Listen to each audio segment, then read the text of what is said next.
दोस्तों, आप लोगों का स्वागत करते हैं ज्ञान पुंज श्याम सर चैनल में। इस चैनल के माध्यम से आप लोगों को विभिन्न परीक्षाओं की तैयारी कराई जाती है। इसमें उत्तर प्रदेश लोक सेवा आयोग की परीक्षाएं, एक दिवसीय परीक्षाएं, यूपी SSSC ऐसी परीक्षाएं, तो ढेर सारी परीक्षाओं की तैयारी यहाँ कराई जाती है। मैं शुरू से जब इस चैनल पर वीडियो बनाना शुरू किया तो सबसे पहले इतिहास के कुछ वीडियो, उत्तर प्रदेश के वीडियो, दरअसल मैं चाहता हूँ कि करंट के वीडियो रोज चले। मैं अपने क्लास में करंट का पर डे पढ़ाया करता था और लड़कों को हमेशा बताता था कि करंट अगर आप नहीं पढ़ेंगे तो ज्ञान अस्थायी नहीं हो पाएगा। कारण क्या है कि अगर आप करंट का अध्ययन करते रहेंगे और करंट को स्टैटिक जीके से जोड़ते रहेंगे तो दोनों के साथ में आपको एक अच्छा नॉलेज हो जाएगा। यानी अगर नॉलेज को अस्थायी बनाना है और वर्तमान समय से उसको प्रासंगिक बनाना है तो आपको वर्तमान समय के साथ पुरानी अपने स्टैटिक जीके नॉलेज को जोड़ना चाहिए। करंट एक बहुत ही उपयोगी है प्रतियोगी परीक्षाओं में, और प्रतियोगी परीक्षाओं में जो प्रश्न बनते हैं जीएस के यानी कि सामान्य अध्ययन के, वो भी कहीं ना कहीं करंट से जुड़े होते हैं। जैसे अगर करंट में कोई शहर बहुत ज्यादा न्यूज में है तो उस शहर के किनारे से होकर जाने वाली नदी पूछ सकता है। कोई देश बहुत ज्यादा न्यूज में हो तो उस देश की राजधानी पूछ सकता है। कहीं पर कोई सम्मेलन हुआ हो तो पूछ सकता है कि वो स्थान किस देश में है। ऐसे सवाल आते रहते हैं। तो अगर देखा जाए तो करंट से सीधे सीधे प्रश्न तो आते ही हैं और करंट से घुमा करके प्रश्न भी एग्जाम में आते रहते हैं। तो आज जो है मैं करंट पर ध्यान दूंगा थोड़ा सा। और आप जान रहे हैं कि लगभग 30 जनवरी को भारत में पहला मामला कोविड का आया, यानी कि कोविड-19 का। उसके बाद से ही लगभग अफरा तफरी का माहौल है पूरी विश्व में, सिर्फ भारत में ही नहीं। 2020 का जो साल रहा वो पूरे विश्व के लिए ही एक अफरा तफरी जैसा है, ये जीवन बचाने का साल बन गया है। तो इस समय कोविड-19 का पूरा प्रभाव है पूरे विश्व में। तो हम लोग थोड़ा समझेंगे, जैसे आप लोग समाचार पत्रों में पढ़ते रहते हैं, एक भय का माहौल बना रहता है कि फला को हो गया, देश में इतने ज्यादा केस बढ़ते जा रहे हैं। तो ढेर सारा एक मानसिक तनाव तो होता ही है, लेकिन इस बीच में हमको तैयारी भी करनी है। तो हम कोविड-19 से कैसे कैसे सवाल एग्जाम में आ सकते हैं इसको समझने का प्रयास करेंगे। तो कुछ मामूली चीजें तो आप लोग जानते ही होंगे। जैसे वर्तमान में डोनाल्ड ट्रंप का एक बहुत ज्यादा बयान आता है, वो डायरेक्ट कोविड को चीनी वायरस का नाम देते हैं। वो कहते हैं कि चूंकि ये चीन से उत्पन्न हुआ है तो इसको चीनी वायरस कहेंगे या फिर वुहान वायरस कहेंगे, क्योंकि वुहान से उत्पन्न हुआ है। तो ये चीन से आया हुआ एक वायरस है, सब लोगों को पता है। तो थोड़ा देखते हैं कि कोविड के बारे में। तो अगर कोविड के बारे में देखा जाए तो कोविड जो है एक आरएनए प्रकार का वायरस है। आरएनए वायरस है, ध्यान दीजिएगा। पहले आरएनए और डीएनए टाइप के वायरस में अंतर नहीं हो पाता था, लेकिन 1871 में वायरसों में अंतर किया गया और कहा गया कि ये आरएनए प्रकार का वायरस है। तो ध्यान में रखिएगा कि कोविड जो है वो आरएनए प्रकार का एक वायरस है। अच्छा, इसको क्या कहा जाता था? कोविड को हम लोगों ने नाम दिया, एक जो प्रचलित नाम है कोरोना। अब कोरोना क्यों नाम आया इसका? कोरोना जब चीन में एक प्रांत है, चीन का एक प्रांत है जिसका नाम है वुहान। चीन का एक शहर वुहान में एक सी फूड मार्केट है।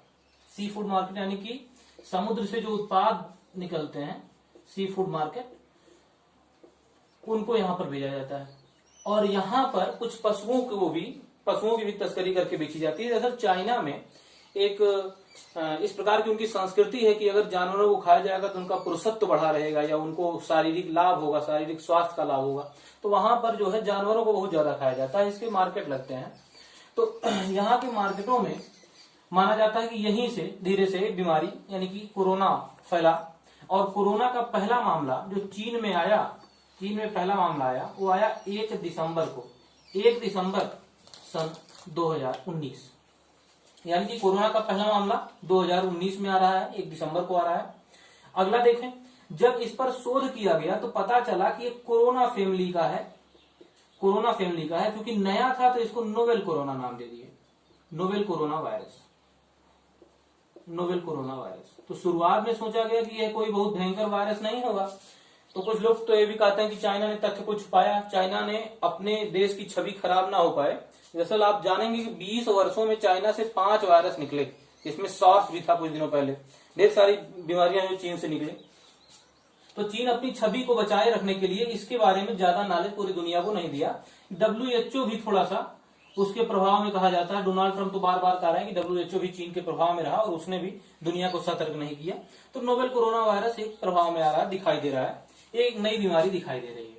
इस नई बीमारी के कुछ लक्षण बताए गए शुरुआत में कि खांसी, सूखी खांसी रहेगी, बलगम थोड़ा सा होगा, जुखाम, शरीर बदन में दर्द, सिर दर्द, ठीक, बुखार एक बड़ा लक्षण था इसका कि कुछ दिनों तक बुखार होगा, ठीक। तो ये लक्षणों के साथ ये शुरू हुआ। वर्तमान में तो इसके लक्षण कई बढ़ गए हैं, दस्त वस्त बीच में जुड़ गया है। तो कोरोना वायरस जो है जब सबसे पहले प्रभाव में आया, तो जब वैज्ञानिकों ने इसके बारे में शोध किया तो इस वायरस के ऊपर कुछ मुकुट जैसी संरचना मिली, मुकुट जैसी संरचना।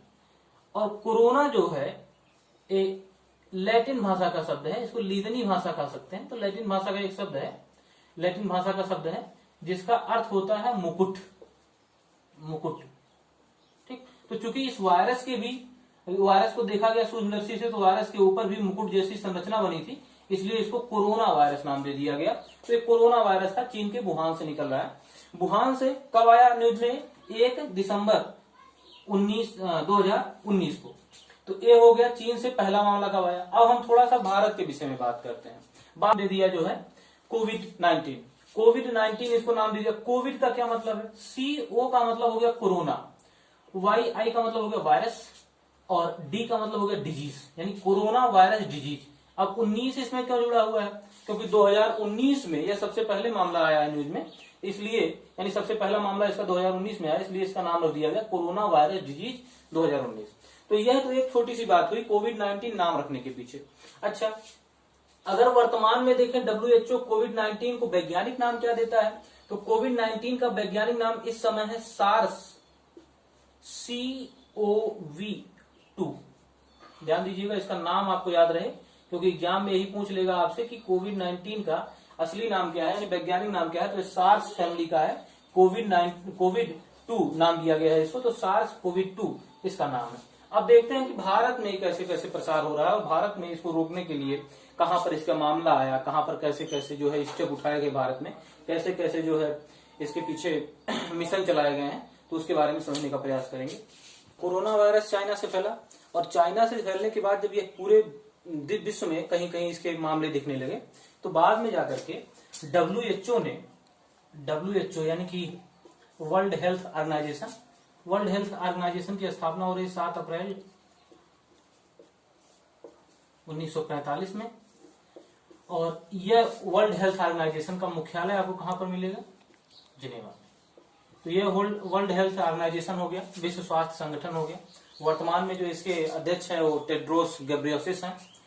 तो बाद में WHO ने 11 मार्च को कोविड को, यानी कि कोरोना को महामारी घोषित कर रहा है। यानी WHO ने इसको बाद में महामारी घोषित किया। WHO ने कहा कि अभी महामारी हो गया है। अब दो चीजें आप लोग समझिए, PCS में ऐसे प्रश्न आ चुके हैं। कैसे? महामारी के लिए 2 शब्दों का प्रयोग किया जाता है। महामारी जब भी आता है तो 2 शब्द इसके लिए प्रयोग कर लेते हैं। एक को कहते हैं एपिडेमिक, एपिडेमिक, और दूसरे को कहते हैं पेडेमिक, पेडेमिक। तो एपिडेमिक और पेडेमिक 2 चीज। एपिडेमिक के विषय में अगर देखा जाए तो कहा जाता है एपिडेमिक ऐसा महामारी होगा, मतलब ऐसा उसको कहा जाएगा जो किसी निश्चित भौगोलिक क्षेत्र के अंदर फैला हो। जैसे आप इबोला को ले लीजिए, इबोला के केसेस। तो इबोला के केसेस अगर अफ्रीका से निकले, कांगो की एक सहायक नदी, कांगो प्रजातांत्रिक गणराज्य की एक सहायक नदी इबोला के किनारे से निकला, यानी कांगो से निकला।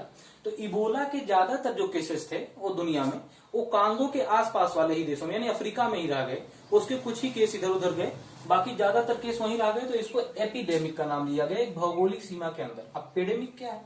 पेडेमिक ऐसा है जिसका एक प्रसार हो, यानी तेजी से प्रसार हो, और वह पूरे विश्व में लगभग फैल चुका हो। तो अगर कोरोना को देखा जाए तो यह है ढेर सारे देशों को कवर कर चुका है। कुछ दिनों पहले 120 देशों से ज्यादा जो है ये कवर कर चुका था।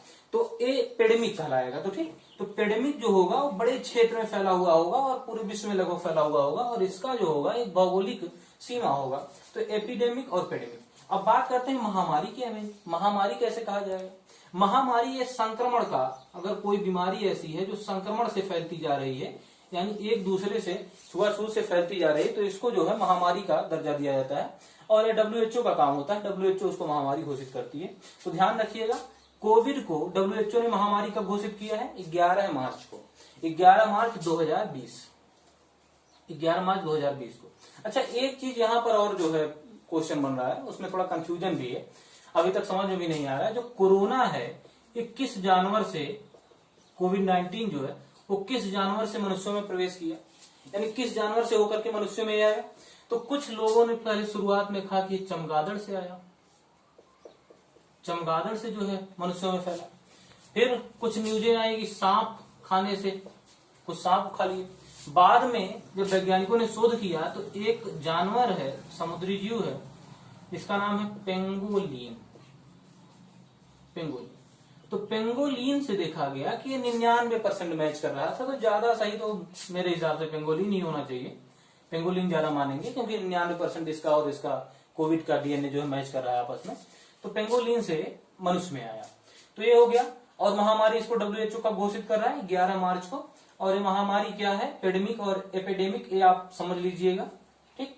तो इबोला जो है वो एपिडेमिक था, और वर्तमान में जो कोरोना फैल गया है, ये जो कोविड फैल गया है, कोविड-19, ये जो है एपिडेमिक है। तो यह हो गया। अब देखते हैं भारत में इसके केस कैसे आए और इसका क्या प्रभाव पड़ रहा है। तो भारत में अगर देखा जाए कोविड को, तो भारत में सबसे पहले जो कोविड-19 का केस आया वो आ रहा है 30 तारीख को, 30 जनवरी को। तो भारत में सबसे प्रथम मामला जो आया, ये आया 30 जनवरी को। पहला मामला आया कहां पर, इसको ध्यान में रखिएगा, एग्जाम में यहां से प्रश्न पूछ लेंगे कि कोविड-19 का पहला मामला भारत में कहां आया। तो अगर प्रथम मामला देखा जाए तो प्रथम मामला रहा है त्रिशूर में। इसको ऐसे भी लिख सकते हैं आप, या फिर ऐसे त्रिशूर ऐसे कर सकते हैं, केरल में है। तो सबसे पहला मामला जो है केरल में आया, केरल में सबसे पहला मामला आया। अच्छा, इसके बाद 3 फरवरी तक धीरे धीरे भारत में केसेस बढ़ने लगे। केसेस बढ़ने के बाद जब केसेस और ज्यादा बढ़ने लगे और सरकार को लगा कि नियंत्रण में आने वाली अवस्था नहीं है, और 11 मार्च को जब ये महामारी घोषित कर दी गई, तो सरकार ने अंतरराष्ट्रीय जो फ्लाइटें थी उसको जो है निरस्त करना शुरू कर दिया। अच्छा, थर्मल स्कैनिंग करना शुरू किया। जो हवाई अड्डे होते थे वहां से जो लोग आते थे उनकी थर्मल स्कैनिंग की जाती थी। थर्मल स्कैनिंग आप समझ रहे हैं कि बुखार नापने का एक व्यवस्था होता था कि किसके अंदर बुखार के लक्षण है या नहीं। तो इसके बाद भारत सरकार थोड़ी सी जागृत हुई। भारत सरकार ने लॉकडाउन जैसी व्यवस्था करनी शुरू की, यानी लॉकडाउन लगाया जाएगा। तो जब यह मामला भारत में फैला, तो भारत में फैलने के बाद 30 जनवरी के बाद और 11 मार्च को इसको महामारी घोषित करने के बाद प्रधानमंत्री मोदी जो है 19 मार्च को जनता के साथ संबोधन कर रहे हैं। तो 19 मार्च को प्रधानमंत्री मोदी ने सबसे पहली बार जनता से संबोधन किया और इसमें बताया कि कोरोना का मामला किस हिसाब से पूरे देश में फैलता जा रहा है और अनियंत्रित होता जा रहा है। इसके लिए इन्होंने क्या कहा, इसके लिए इन्होंने कहा कि आज यानी कि 22 मार्च को एक जनता कर्फ्यू का आयोजन किया जाएगा। जनता कर्फ्यू का क्या मतलब था कि जनता खुद ही कर्फ्यू लगाएगी, यानी अपने ऊपर वो खुद ही घर से बाहर नहीं निकलेगी, क्योंकि प्रशासन का एक क्राइटेरिया होता है। प्रशासन पूरे देश में हर जगह कर्फ्यू नहीं लगा सकता। अगर जनता खुद ही जागरूक नहीं होगी तो इसको हराया नहीं जा सकता। ये प्रधानमंत्री का स्टेटमेंट था। तो जनता को जागरूक करके जनता को खुद ही घरों में रहने के लिए कहा गया, तो उसको का नाम दिया गया जनता कर्फ्यू। आप लोग एग्जाम के लिए ध्यान में रखिएगा कि जनता कर्फ्यू आप लोगों से पूछ लिया जाएगा कि जो है ये जनता कर्फ्यू कब लगा था। तो जनता कर्फ्यू जो है 22 मार्च को लगा था। प्रधानमंत्री का 19 मार्च का स्टेटमेंट है, 22 मार्च को जो है जनता कर्फ्यू लगाया जा रहा है। अच्छा, जनता कर्फ्यू सुबह 7 बजे से शुरू हुआ, यानी 7 AM से लेकर के 9 PM तक इसको लगाया गया कि आप जो है इतने घंटों तक घर में रहें, बाहर ना निकलें। तो जनता कर्फ्यू का आयोजन हुआ। अच्छा, जनता कर्फ्यू के बाद प्रधानमंत्री ने कहा कि ये तो अभी जो है एक सिर्फ प्रयोग मात्र था, इसके बाद अभी लंबी लड़ाई है। तो लंबी लड़ाई की शुरुआत कहां से हो रही भाई? लंबी लड़ाई की शुरुआत भारत में लॉकडाउन जैसी व्यवस्था से शुरू हुई। तो शुरुआत में सोचा गया कि अगर 21 दिन का लॉकडाउन लगाया जाएगा तो कोरोना समाप्त हो जाएगा या कोरोना के केसेस कम हो जाएंगे। अच्छा, लॉकडाउन लगाने के पीछे का तथ्य क्या है? अगर लॉकडाउन लगाया गया देश में, तो लॉकडाउन लगाने के पीछे का तथ्य पहला तो यह है कि सरकार तैयारी पूरा करना चाहती थी। जैसे अगर बात करें वेंटिलेटर की, वेंटिलेटर का क्या मतलब है? जब आदमी सांस नहीं ले पाता तो उसको लाइफ सपोर्ट सिस्टम पर रखा जाता है, यानी जीवन रक्षक प्रणाली पर रखा जाता है। जीवन रक्षक प्रणाली से क्या तात्पर्य है? आदमी सांस नहीं ले पा रहा है, उसकी श्वसन नली जो है जाम है, तो यहां से नली डाल करके फेफड़ों तक ऑक्सीजन को पहुंचा दिया जाता है, जिससे इंसान जिंदा रहता है। तो वेंटिलेटर की जो व्यवस्था थी वो भारत में बहुत कम थी, 50,000 के करीब वेंटिलेटर थे। तो सरकार को और ज्यादा वेंटिलेटर चाहिए थे। दूसरे पर आए, सरकार के पास कुछ जो जरूरी मास्क, जैसे मास्क जो है भारत में कम उत्पादन होता था, सैनिटाइजर इसका भी थोड़ा सा कम उत्पादन था। तो सरकार को एक व्यवस्था करनी थी, लोगों को जागरूक करना था, तो लॉकडाउन की एक व्यवस्था तो यह ठीक। दूसरी व्यवस्था क्या थी, लॉकडाउन होने से जो कोरोना के संक्रमण की चेन थी उसको तोड़ना था। तो कोरोना के संक्रमण की चेन लॉकडाउन के माध्यम से तोड़ी गई, ये विचार रखा गया। तो लॉकडाउन के जो है पहला जो प्रथम फेज था, लॉकडाउन का प्रथम चरण था, इसको कब शुरू किया गया, तो लॉकडाउन का पहला चरण शुरू किया जा रहा है 24 मार्च को। 24 मार्च को 21 दिनों के लिए लॉकडाउन का पहला चरण शुरू किया गया।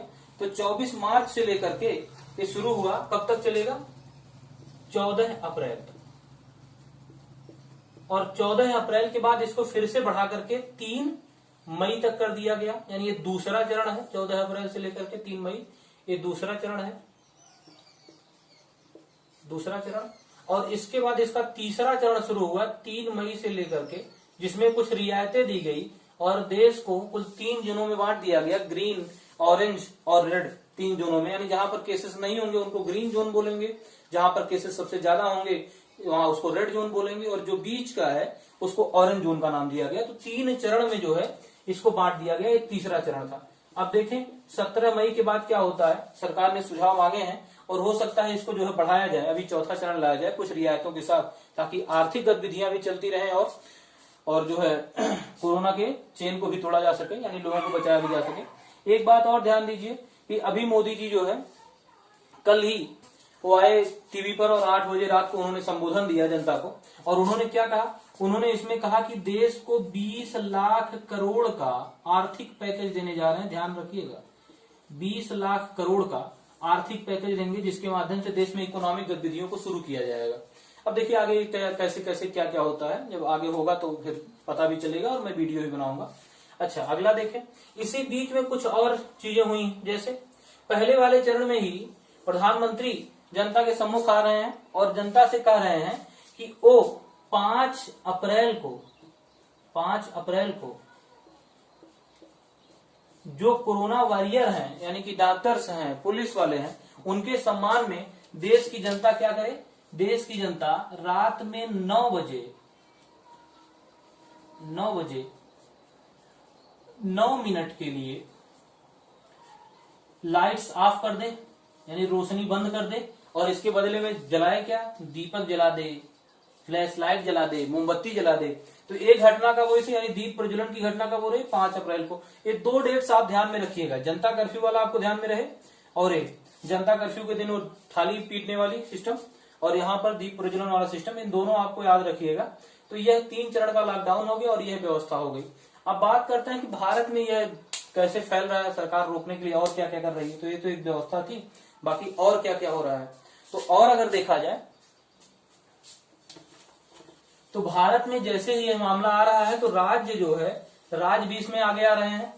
राज्यों को अगर देखा जाए तो सबसे पहले लॉकडाउन लगाने की व्यवस्था किसने की, किस राज्य ने की, तो सबसे पहले कोविड-19 को देखते हुए सबसे पहले लॉकडाउन लगाने की व्यवस्था जो है, भारत में सबसे पहला लॉकडाउन लगाने वाला जो राज्य है वो है राजस्थान। तो सबसे पहले राजस्थान ने लॉकडाउन लगा दिया अपने यहाँ, ठीक है। अच्छा, कुछ राज्य ऐसे हैं जहां पर कोरोना के केस सबसे ज्यादा है। तो सर्वाधिक केस भारत में अगर देखा जाए कोरोना का, वर्तमान में सर्वाधिक केस कोरोना के हैं महाराष्ट्र, 10,000 से भी ज्यादा हो चुके हैं। अगला देखें, अगर हम उत्तर प्रदेश को देखें, उत्तर प्रदेश में देखें कि उत्तर प्रदेश में सर्वाधिक केस कहाँ है अभी तक, तो अभी तक उत्तर प्रदेश में सर्वाधिक केस है गौतम बुद्ध नगर में सर्वाधिक केस है। तो यह सर्वाधिक केस महाराष्ट्र और ये गौतम बुद्ध नगर। अच्छा, कुछ सर्वाधिक केस अगर भारत में देखे जाए तो कहां पर है, महाराष्ट्र में। उत्तर प्रदेश में देखे जाए तो गौतम बुद्ध नगर में। अच्छा, उत्तर प्रदेश में शुरुआत में तो 16 जिले बाकी थे, लेकिन वर्तमान में अगर मैं आज की बात करूं तो उत्तर प्रदेश के कुल 74 जिलों तक कोरोना का प्रभाव पहुंच चुका है। और इन 74 जिलों में से एक जिला बचा कौन है, चंदौली में केस नहीं आया है, बाकी हर जगह कुछ ना कुछ केस जो है आ गए हैं, वो ठीक हो गए हैं या तो वो एक्टिव हैं। तो ऐसे जो है केस चंदौली बचा हुआ है और बाकी हर जगहों पर 74 जिलों में आ चुके हैं उत्तर प्रदेश में। अच्छा, और देखेगा कुछ भारत के राज्य ऐसे हैं जहां पर कोरोना के केस आए और बाद में वह ग्रीन राज्य हो गए, यानी वहां पर एक भी केस नहीं बचे। तो इसमें याद रखिएगा गोवा, गोवा जो है एकदम ग्रीन राज्य है, यानी यहाँ पर कोविड-19 के वर्तमान में एक्टिव केस एक भी नहीं है। बाकी अगर बात करें तो 8 सिस्टर जो है भारत में, 8 सिस्टर है, 8 बहनें मैं बोल रहा हूं तो आप सिक्किम को जोड़ लीजिएगा। बाकी 7 सिस्टर में तो वही आती है सातों जो है, अरुणाचल प्रदेश, असम, मेघालय, नागालैंड, त्रिपुरा, मिजोरम, ठीक, ये वाले। तो 8 में सिक्किम जोड़ देते हैं। तो अगर इसको देखा जाए तो इसमें सिर्फ 2 राज्य ऐसे हैं, यानी 8 सिस्टर में सिर्फ 2 राज्य ऐसे हैं। कौन कौन से? एक है असम और एक है त्रिपुरा। यहाँ पर केस है, बाकी जगहों से बाकी जो है, जो बाकी बच रहे हैं 8 में से, यानी कि 6, वो भी ग्रीन जोन में ही शामिल हो गए हैं। अभी हाल ही में मिजोरम इसमें शामिल हुआ है। तो गोवा को ध्यान में रखिएगा, और बाकी इन 6 में से अगर कोई राज्य पूछ ले कि कौन सा ग्रीन राज्य है अभी हाल ही में, तो वो भी आप ध्यान में रख सकते हैं। गोवा मुक्त हो गया था। अच्छा, और देखें तो भारत सरकार क्या कर रही है इसके लिए? भारत सरकार ढेर सारे आर्थिक पैकेज बना रही है, यात्री ट्रेनें जो है चला रही है, विदेशों से लोगों को भारत में लाने के लिए कुछ कार्य कर रही है। उत्तर प्रदेश सरकार भी विभिन्न राज्यों में जो छात्र पढ़ रहे हैं या प्रवासी मजदूर पढ़ रहे हैं, प्रवासी मजदूर जो है काम करने गए हैं, उनको भी वापस लाने का काम पूरा कर रही है। तो कुछ मिशन चलाया है भारत सरकार ने, उसको भी आप ध्यान में रखिएगा। जैसे एक मिशन है, इस मिशन का नाम है वंदे भारत। याद रखिए, कुछ दिनों पहले वंदे भारत एक्सप्रेस एक ट्रेन चली थी। वंदे भारत एक मिशन है, वंदे भारत मिशन। वंदे भारत मिशन से क्या कर रहे हैं? हवाई यात्रा के माध्यम से विदेश में जो लोग फंसे हुए हैं उनको भारत में वापसी करवाया जा रहा है, भारत में लाया जा रहा है। अच्छा, एक मिशन इस समय कोविड-19 को लेकर के और न्यूज में है, उस मिशन का नाम है मिशन सागर। मिशन सागर क्या है? मिशन सागर कुछ, जैसे भारत सिर्फ यही नहीं कर रहा है कि यानी कोविड-19 से सिर्फ लड़ ही नहीं रहा है, बाकी दुनिया के ढेर सारे देशों को मदद भी कर रहा है। जैसे अभी कुछ दिनों पहले एक दवा बहुत ज्यादा न्यूज में थी, हाइड्रोक्सी क्लोरोक्विन। ये हाइड्रोक्सी क्लोरोक्विन क्या है? हाइड्रोक्सी क्लोरोक्विन जो है ये मलेरिया में काम आने वाली एक दवा है। सोचा गया, कुछ जगह पर वैज्ञानिकों ने देखा कि डॉक्टरों ने देखा शोध में कि अगर हाइड्रोक्सी क्लोरोक्विन को दिया जा रहा है तो इसमें से कुछ मरीज जो है वो रिकवर कर रहे हैं, यानी कोरोना का कोई दवा तो है नहीं, तो उसका वैक्सीन भी बना नहीं है क्योंकि वायरस है। और वायरस का ये जान लीजिए कि वायरस की कोई दवा नहीं होती। वायरस को आपके शरीर का प्रतिरक्षण प्रणाली जो होगी वही मार सकता है, बाकी वायरस के लिए कोई दवा नहीं बनी होती है। अभी कैसे, अब मैं सिस्टम समझा दूंगा वायरस का। तो भारत सरकार मदद भी कर रही है, तो हाइड्रोक्सी क्लोरोक्विन भेज रही है। कुछ जगह मास्क बनने भारत में शुरू हो गए, तो मास्क के लिए जा रहा है। भारत सरकार ने इस समय एंटीबॉडीज किट भी बना लिया। अभी कुछ दिनों पहले, 2-3 दिन पहले न्यूज में था एक एंटीबॉडीज किट। अभी मैं बताऊंगा आपको कि कोरोना वायरस की जांच करने के लिए 2 प्रकार की किटों का प्रयोग किया जाता है। एक होते हैं पीपीटी। ये क्या होते हैं? ये जो होते हैं इनमें बलगम की जांच की जाती है, नाक से, आपके थ्रोट से, गले से, यहाँ से बलगम निकाले जाते हैं, उनकी जांच की जाती है, थोड़ा लंबा टाइम लगता है।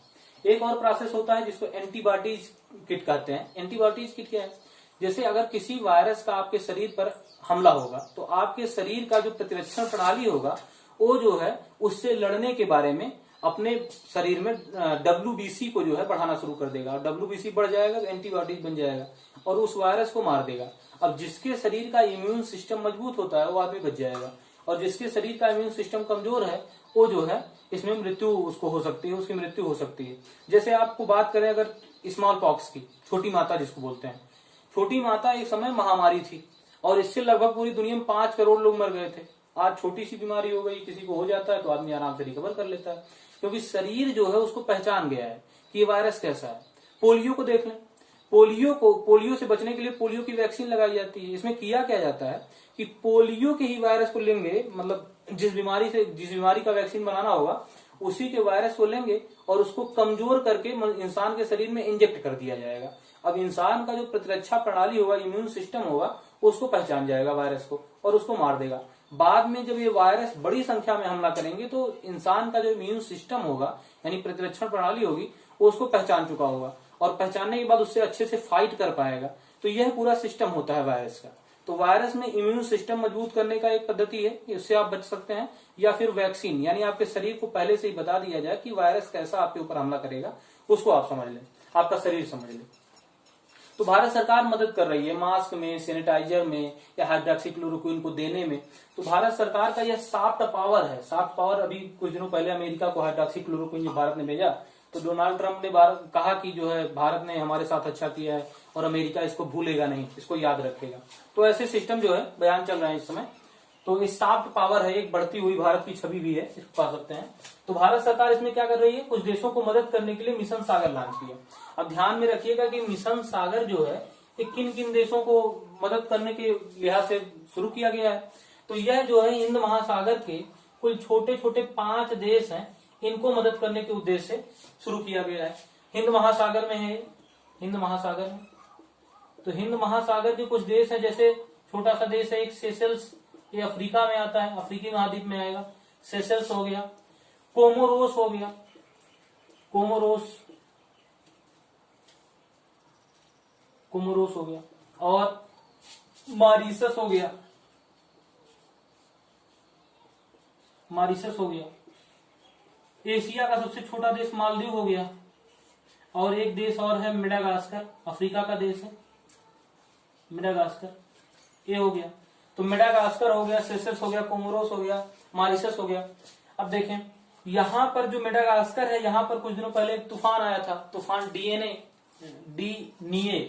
डीनिए एक तूफान आया था यहाँ पर, और उस समय भारत सरकार ने एक ऑपरेशन शुरू किया था, ऑपरेशन वेनिला, यहाँ की मदद करने के लिए। तो भारत सरकार जो है अपनी समस्याओं से लड़ते हुए दूसरों की मदद भी करना जानती है, दूसरों की मदद भी करती है। तो मिशन सागर के माध्यम से हिंद महासागर के 5 छोटे देशों को भारत सरकार जो है अनाज मुहैया करा रही है, हाइड्रोक्सीक्लोरोक्विन मुहैया करा रही है, मास्क और सैनिटाइजर मुहैया करा रही है।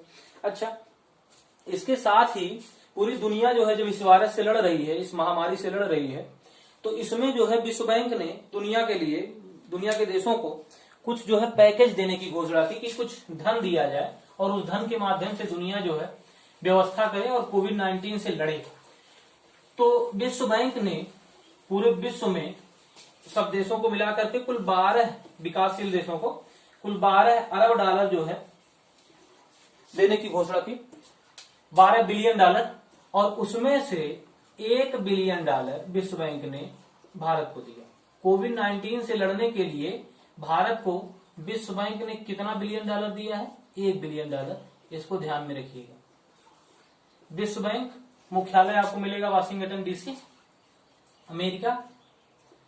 और इस समय विश्व बैंक के अगर अध्यक्ष की बात करें तो 13वें हैं, नाम है डेविड आर मालपस। डेविड आर मालपस ये इसके इस समय अध्यक्ष हैं। तो विश्व बैंक के अध्यक्ष का नाम ही पूछ लेता है। तो 1 बिलियन डॉलर जो है भारत सरकार को विश्व बैंक दे रहा है। अच्छा, और भारत सरकार भी क्या कर रही है? भारत सरकार भी इसके लिए ढेर सारे प्रयास जो है लगातार करती जा रही है। भारत सरकार में प्रधानमंत्री मोदी जी ने सार्क देशों की एक बैठक बुलाई, सार्क देशों की बैठक बुलाई आपस में, और इसमें 1 मिलियन डॉलर का एक कोष बनाने का सुझाव दिया। और इसमें 1 मिलियन डॉलर मान के चलिए करीब 74 करोड़ रुपए होंगे। तो इसका जो है एक जो है सहयोग फंड बनाया गया सार्क में। प्रधानमंत्री मोदी जी ने इसको बैठक की अध्यक्षता की थी। तो विश्व बैंक कितना दिया है, भारत क्या कर रहा है? अच्छा, इसी बीच एक खबर आई कि जो है WHO को पैसा देना बंद कर देगा अमेरिका। ठीक, यह भी एक मुद्दा था। तो ये ढेर सारे हुए। अब देखते हैं भारत के कुछ राज्यों ने अलग अलग योजनाएं शुरू की है इस बीच में। इन योजनाओं को भी आप थोड़ा सा ध्यान में रखिएगा, किस राज्य ने कौन सी योजना शुरू कर दी और कौन किस प्रकार के वेंटिलेटर को विकसित कर रहा है। जैसे अभी हाल ही में कोविड-19 के टेस्टिंग के लिए एक मोबाइल लैब की शुरुआत की गई, जिसका जो है हमारे रक्षा मंत्री राजनाथ सिंह ने उद्घाटन किया था। तो ये जो है जो मोबाइल लैब बनाया गया, इसको बनाने वाला कौन है? तो mobile lab, testing mobile lab जो बनी है, इसका निर्माता है DRDO। DRDO क्या है? डिफेंस रिसर्च डेवलपमेंट ऑर्गेनाइजेशन, रक्षा अनुसंधान एवं विकास संगठन। ठीक, DRDO के वर्तमान में अध्यक्ष कौन है? जी सतीश रेड्डी जो है इसके अध्यक्ष। तो टेस्टिंग टेस्टिंग मोबाइल लैब की शुरुआत या मोबाइल लैब बनाने वाला कौन है? डीआरडीओ है। ऐसे भारत के कुछ राज्यों के प्रमुख प्रमुख जो योजनाएं हैं उनको हम लोग देख लेते हैं एक दो में। अगर इसमें देखें, उत्तर प्रदेश में कोरोना वायरस से लड़ने के लिए मुख्यमंत्री जी ने एक टीम बनाई है। इस टीम का नाम है टीम 11। ध्यान दीजिएगा, टीम 11 जो है उत्तर प्रदेश में कोविड-19 बीमारी से लड़ने के लिए एक टास्क फोर्स जैसा काम कर रहा है। तो टीम 11 जो है उत्तर प्रदेश का है, टास्क फोर्स के रूप में काम कर रहा है। एक बात और ध्यान में रखिए, पत्रकार अगर पत्रकार जो है कोविड-19 बीमारी से मर जाते हैं तो इनके परिवार वालों को 15 लाख रुपए मिलेंगे। ऐसी योजना किस राज्य ने शुरू की? तो ऐसी योजना शुरू करने वाले राज्य का नाम है उड़ीसा। उड़ीसा ने इसी बीच में एक और योजना शुरू की है, उसका नाम है मो जीवन मिशन। मो जीवन मिशन ये भी उड़ीसा का है। अब कोई आदमी घर से निकल नहीं रहा है और घर तक दवाएं पहुंच जाएं, इसके लिए एक योजना शुरू हुई है, धनवंतरी योजना। दवाओं की होम डिलीवरी की जाएगी इसके माध्यम से, यानी दवाएं घर तक पहुंचाई जाएंगी। ऐसी योजना चलाने वाले राज्य का नाम है असम। असम ऐसी योजना चलाया।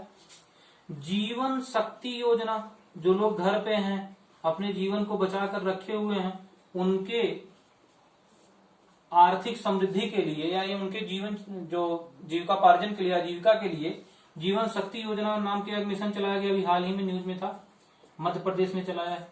तो कई योजनाएं और भी चली हैं लोगों को लाने के लिए, ले जाने के लिए। तो ढेर सारी योजनाएं इसमें हैं।